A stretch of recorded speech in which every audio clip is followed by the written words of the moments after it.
Ես ուղղակի հիշեցնեմ հենց այս դայլիճում անցած մամուլի ասուլիսի ժամանակ գաղափարները։ Հայաստանը տնտեսական շահ այստեղ ունենալու է, այո, եթե բացվի ճանապարհը նաև Պարսկաստանի վրա, եթե ամբողջ շղթան սկսի աշխատել, եւ եթե այդ տրիպը հասնի մինչև երասխ։ Այսօր չի երևում։ Այնինչ խոսում է տրիպի մասին, խոսում է միայն այդ 42 կիլոմետրանոց հատվածի մասին, 42-43։ Միայն։ Եվ խոսում են միլիարդավոր ներդրումների մասին։ Հասկանում եք, այդ հեքիաթները 42 կիլոմետրի վրա միլիարդ ներդրման համար այդ ասֆալտը ոսկուց պետք է լինի։ Կամ երկաթուղու բաները, այդ ռելսերը, ոսկուց պետք է լինի։ Ընդամենը 80-90 միլիոն դոլարի ներդրումային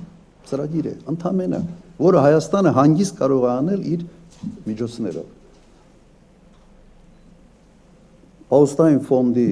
հաշվին միայն 2 տարում բանի կառավարության կարելի է ամբողջ տրիպը ստանալ եւ վերջացնել։ Քանի որ խոսքը գնում է տրիպի մասին, այդ 42-43 կիլոմետրանոց հատվածի մասին, այդ դեմ եմ ես ասում, մենք ընդամենը ունենալու ենք այդ կտորի տրանզիտի համար ինչ որ գումարներ, որոնք չնչին են։ Եթե խոսքը գնում է ավելի մեծ ծրագրի մասին, այո, մենք ստե տնտեսական հետաքրքրություն կունենանք։ Ստե հակասություն ընդհանրապես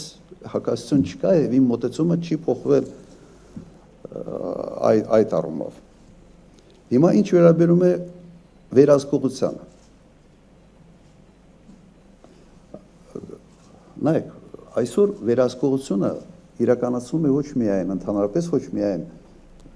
կոնկրետ զինված ուժերով, բանակով եւ այլն։ Դու վերցնում ես այդ կտորի կառավարման իրավունքը։ Եվ այդ կառավարման իրավունքը վերցնում է մի պետություն, որի այդ հարաբերություններում դու անհավասար ես, դու չես կարող որևէ հարցում որևէ պնդում անել Միացյալ Նահանգների հարաբերությունների կոնտեքստի մեջ, եթե դա ունի մեծ պատկեր։ Հայաստանը այս ծրագրում իր 26%-ով,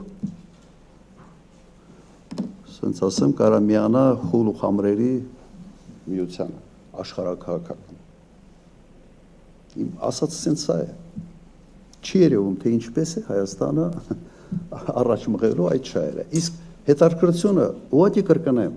դուք վերցրեք Միացյալ Նահանգների արտաքին առևտրի ծավալը եւ տեսեք, թե ինչ տոկոս է կազմում Հարավային Կովկասը այդ ծավալի մեջ։ Այլ չափանիշ